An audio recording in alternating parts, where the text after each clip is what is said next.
Hello, and welcome to my in-depth guide to the @SparxiConOfficial boss encounter in Honkai Star Rail that debuted in the 4.0 story. I'll be going over attacks, mechanics, some general tips, and characters that may be noteworthy for the fight. I will also attempt to explain its general attack patterns and behaviors based on my observations, but these can be much more tedious and difficult to determine, and in a lot of cases won't even be useful information. Summaries are included, and I'll leave timestamps in the description. As of the time of uploading, this boss is in the Memory of Chaos 4.0 rotation, but this guide will not take into consideration the Memory Turbulence effect, nor what the other half or even what the first wave of the stage is like. These factors may affect character selections compared to if the boss is fought in a vacuum, and may change in future iterations. Future iterations may also have different numbers, but are unlikely to change mechanically. If you are watching this for a later iteration, check the comments to see if I've made any additional comments or clarifications. To start with an overview of the boss's attributes, the boss as a whole involves 3 enemies that share HP, and the encounter has 2 phases. The main body, which bears its namesake, @SparxiConOfficial, is weak to fire, quantum, and imaginary damage, and has a standard 20% resistance to physical, ice, lightning, and wind damage. It has 1 toughness bar of 320 toughness. The other 2 enemies that are part of the boss are Output Port 1 and Output Port 2. They have identical attributes, having a weakness to wind, quantum, and imaginary damage, a standard 20% resistance to physical, fire, ice, and lightning damage, and 1 toughness bar of 300 each. As part of the main gimmick of the fight, the boss will summon aggressive reading materials and livestream assistance. Aggressive reading materials have a weakness to physical, fire, and lightning damage, a standard 20% resistance to ice, wind, quantum, and imaginary damage, and 90 toughness each. Livestream assistants have identical weakness and resistance attributes as SparxiConOfficial and has 450 toughness. With the general enemy attributes out of the way, let's move on to the attacks, mechanics, and patterns, starting with the main gimmick of the fight. SparxiConOfficial can initiate something called Live Showdown, where it places a target character of your choosing into a so-called subfield, while the rest of your characters remain in the so-called prime field. The subfield character is immediately advanced. While Live Showdown is active, Elation skills target subfield enemies, and a countdown for Live Showdown's end appears in the action order. Aside from Elation skills, targets from any given field cannot attack targets on the other field, though buffs may still be applied normally. Follow-up attacks target randomly if the intended target is on the other field. If there are no Elation characters on the team, the Aha instant will instead use Aha's skill, Let There Be Laughter, which randomly targets 10 hits between all allies, but only subfield enemies. It only deals 1 damage to allies per hit, but this is capable of defeating them. During Phase 1, 3 aggressive reading materials are summoned into the subfield, while in Phase 2, it is 2 aggressive reading materials and 1 livestream assistant. These enemies make up a sort of durability gauge, shown on the bottom right of the boss's HP bar. I'll explain this later. In Phase 1, each of the 3 aggressive reading materials make up a third of the gauge, while in Phase 2, the aggressive reading materials each account for roughly 20% of the gauge, and the livestream assistant for 60%. Subfield enemies start with 4 stacks of a damage dealt increase buff, while primefield enemies, that is, SparxiConOfficial and the 2 output ports, gain a large damage taken reduction buff and crowd control immunity. Live Showdown ends when the countdown reaches 0, if the designated subfield ally is defeated, or all subfield enemies are defeated. In the first 2 scenarios, SparxiConOfficial's behavior depends on the phase, and it and the output ports will retain a portion of the damage reduction effect depending on the remaining durability gauge. In the latter scenario, enemies gain an increased damage taken debuff and have their actions delayed, while allies gain SP and immediately trigger an Aha instant with a fixed amount of punchline. If, on the off chance that Live Showdown is ended by dealing enough damage to the boss to end Phase 1, the subfield ally character simply pops out as if nothing happened and Phase 2 begins. With the main fight mechanic out of the way, let's get into the actual enemies, starting with the output ports. They behave largely the same. During Live Showdown, Output Port 1 starts at 0 stacks, and Output Port 2 at 4 stacks to correspond with the subfield enemy's damage buff. When attacked, they fully advance in the action order, whereupon they will either buff the subfield ally character's res pen in the case of Output Port 1, or, in the case of Output Port 2, remove stacks of the damage dealt increase buff from the subfield enemies. 1 stack is gained or removed per attack received, with the res pen buff stacking up to 4 times, but changes are only applied once the output port actually takes its turn. Once output port 1 stacks are maxed out, attacking it will no longer cause it to advance, and the same applies to output port 2 when it is already at 0 stacks. Upon exiting Live Showdown, output ports will sync back together in the action order if they were desynced during Live Showdown. Their next turn will announce that they are preparing to go live, which causes SparxiConOfficial to initiate Live Showdown on the extra action of its next turn. Onto the enemies summoned during Live Showdown. Aggressive reading materials have one standard single target attack. They also enter combat with a buff that increases damage dealt, which is separate from the buff tied to output port 2, and reduces damage received. This buff cannot be dispelled through normal means, but is removed upon receiving elation damage or when the team reaches 20 points of punchline. One livestream assistant will be summoned every Live Showdown during Phase 2 of the boss encounter. It has 2 attacks, the first of which is an AoE attack, of which the AoE is only relevant to some Remembrance characters, and the second of which is a standard single target attack that is identical to one from the main boss body. It will alternate between these 2 abilities. Now we finally get to the main boss body, at SparxiConOfficial.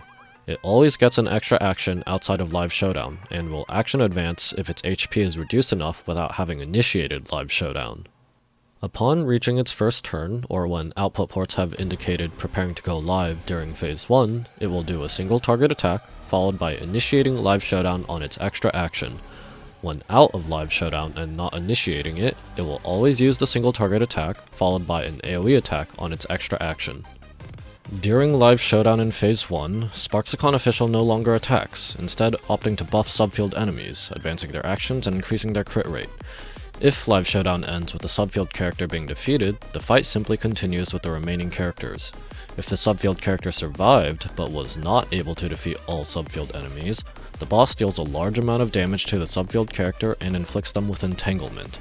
This Entanglement ignores effect res, but can be blocked by effects that explicitly prevent CC, such as Fushan's skill and Everknight's ultimate.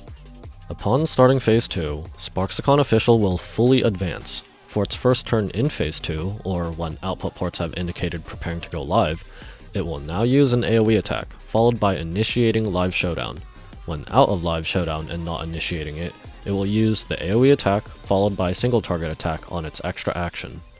During Phase 2 Live Showdown, the main boss's behavior is the same as in Phase 1, buffing subfield enemies and advancing their actions. Ending Live Showdown without defeating all the subfield enemies now causes SparxiConOfficial to deal a large amount of AoE damage and has a chance to randomly inflict a variety of debuffs. These debuffs include an attack reduction, defense reduction, speed reduction, damage dealt reduction, and entanglement. The damage and chance to apply these debuffs depend on the durability gauge representing the subfield enemies. Okay, that was pretty long, even compared to my previous guides, and the vast majority of players probably won't need all of that information, so here's a gameplay summary. SparxiConOfficial will initiate Live Showdown when it reaches its first turn.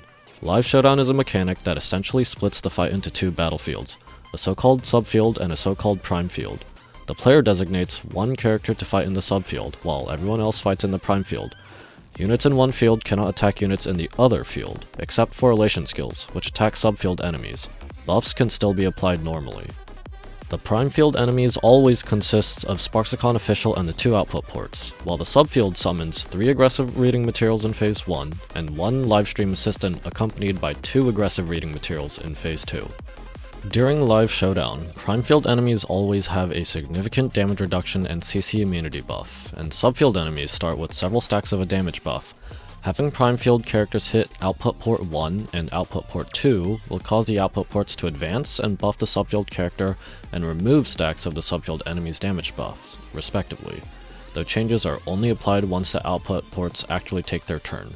SparxiConOfficial itself will opt to advance and buff subfield enemies during this period.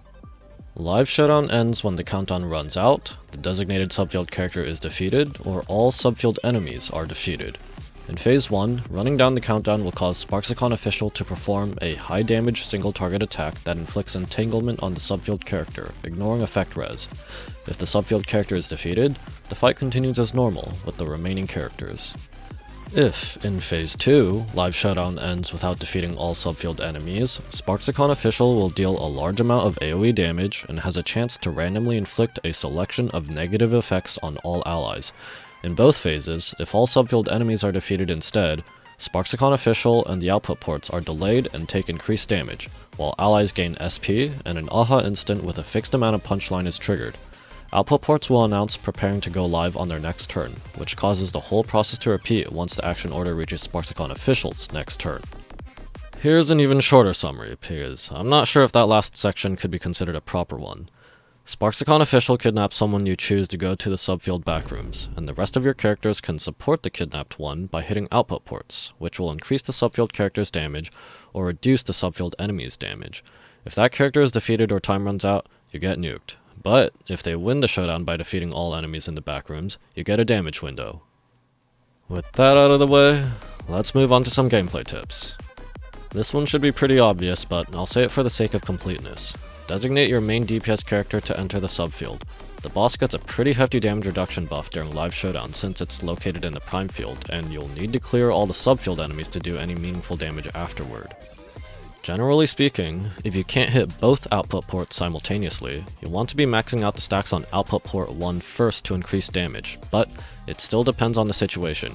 You may need to hit output port 2 sometimes to help deal with the increased damage that subfield enemies get, depending on the sustain you use. This last tip is only relevant if you don't bring any Elation characters on the team. Since AHA's Elation skill, Let There Be Laughter, during the AHA instant can randomly hit allies, this can trigger things like Meshing Cog's energy gain. I've also read that it can trigger Yunli's counterattack, but I don't have her to test it, and Let There Be Laughter does not seem to trigger Clara's counterattack. This might be because Yunli's talent specifically says she counters a random target if there is no immediate target, while Clara's does not. Also, as mentioned before, since it does do 1 damage when hitting allies, it can also incapacitate them, but the interaction is weird with Castress's Moon Cocoon state. It doesn't seem to be able to properly defeat allies in Moon Cocoon if you have any other characters that are actually alive, but if everyone else is downed, then AHA's Let There Be Laughter skill will defeat the Moon Cocooned ally. Now onto the character section. Quick disclaimer, I lack a good portion of the characters on my account, so there's a lot that I am unable to personally test and or verify.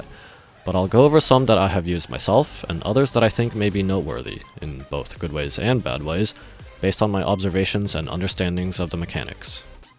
Elation characters. At the time of uploading, Sparxi and Yaoguang. What do you know, character Sparxi released the same time as Boss Sparxi, so Sparxi is designed for Sparxi. You get SP back when all subfield enemies are defeated, and Sparxi is kind of an SP black hole. It also provides an immediate AHA instant, so anyone with Elation skills will benefit. Archer. Archer is just an extremely competent character, and the SP recovery right at the beginning of the damage window helps quite a lot. The SP recovery can even extend the skill usage if Live Showdown ends during his skill. Be aware, however, of a weird interaction in the action order. The AHA instant from this will queue after his skill, and this can block activated ultimates from actually going off, since they will queue after the AHA instant. The only way around this that I've found is through follow-up attacks, which with Archer would typically be through Cypher.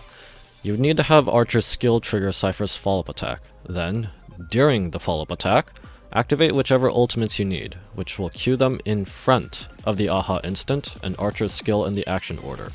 If you activate them at any point when it is still considered Archer's skill turn, it will be placed behind the AHA instant, and will only go off after Archer's skill ends, even if you trigger Cypher's follow-up attack after activating the ultimate.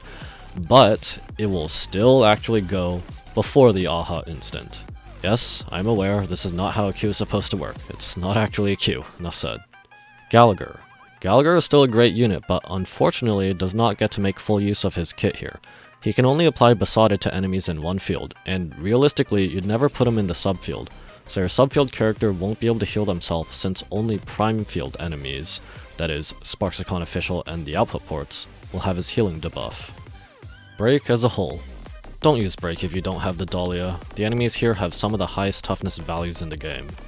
In general, any strong single target or blast DPS characters whose teams focus more on buffing your units, which fortunately happens to be most meta-relevant teams, would be preferred, as opposed to teams that focus more on debuffing enemies.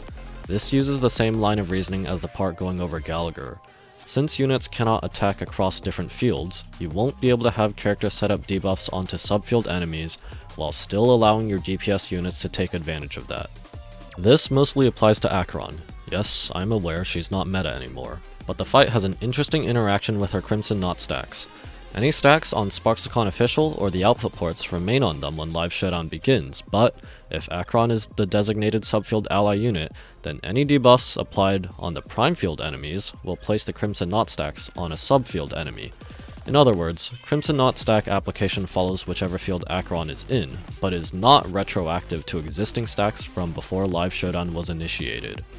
Dot teams, on the other hand, actually get around this restriction because of the way Hycelin's and Black Swan's kits work. They do not need to be the ones attacking to apply dots. Hycelin's applies her dot when any ally attacks, and Black Swan applies her own effects when an enemy receives an instance of dot. You would send Kafka into the subfield to apply Hycelin's dot, transitively apply Black Swan's effects, and then detonate it all. If you really want to optimize your damage with dot, if you have ultimates ready, you can use them one at a time right after starting live Showdown to get multiple natural dot ticks. I'll use the meta team of Hycelin's, Kafka, Black Swan, and Pokemon Trainer for an example. Right after Kafka gets kidnapped, but before it actually becomes her turn, use Pokemon Trainer's ultimate, which will apply dots from Hycelin's and Black Swan and advance the output ports.